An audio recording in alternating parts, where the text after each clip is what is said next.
A day in my life bilang kakanin maker dito sa Pagbilao, Quezon. Char!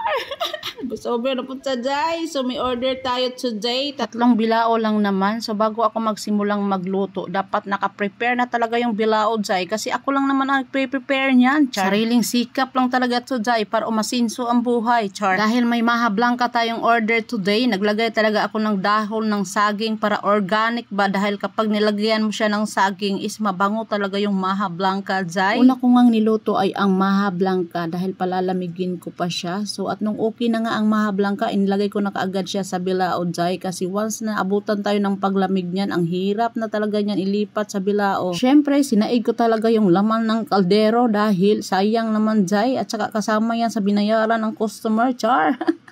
At kung umorder ka nito, hindi ka talaga magsisisi day. Napaka-creamy niyan. So after that, nilagyan ko na siya kaagad ng cheese sa ibabaw. Masarap kasi talaga day pag may cheese sa ibabaw para mabalance yung tamis ba. Merong alat at saka tamis. And then, nilagyan ko siya ng dinurog na mani. Ayan. Then, sinunod ko namang i-prepare yung puto cheese. Inilagay ko na siya sa small bilao, diba?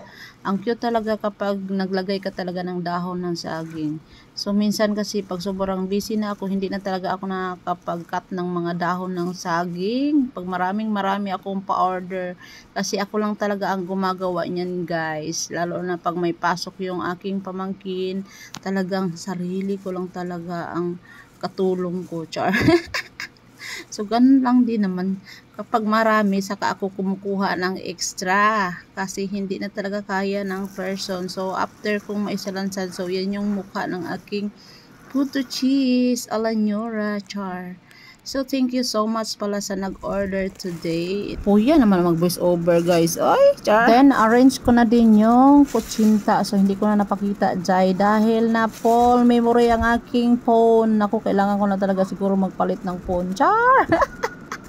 And then, nilagyan ko na siya ng maraming cheese sa ibabaw. So, sasamahan natin yan siya ng yema sauce. Dahil ang request ni customer ay yema sauce lang ang partner sa classic kutsinta. Siyempre, pagbigyan natin jay. So, minsan nagpapadala ako ng niyog. Kaso, walang niyog ngayon guys. May niyog ako dyan. Kakayurin ko pa. So, gikapoy ang person jay. Saka, tuyo na yung niyog. Kuprahin na ba? So, wala yung manibalang na niyog. Manibalang bang tawag doon? Taka lang. So ayan, na-cling wrap ko na nga siya. So sariling sikap lang yung pag-cling wrap jay dahil yung aking kapartner may cling wrap tulog pa. So thank you so much pala kay Ate Tess. Kung hindi dahil sa kanyang pag-share, so wala akong order today. Sa katulad kong Ma'am Shing Rakitira, kahit nasa bahay lang, talagang dumidiskarte sa buhay. So laban lang, kaya natin to. So yun lang, thank you for watching.